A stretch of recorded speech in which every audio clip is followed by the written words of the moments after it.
And then this has a little place to put something if you want. I think that, oh, there it is. Okay, that comes out.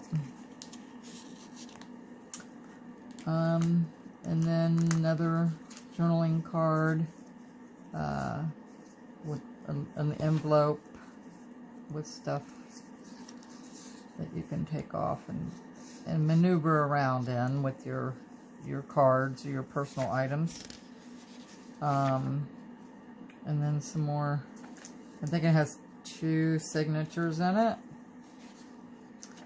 And another card. And yeah, it turned out really cute. I like it.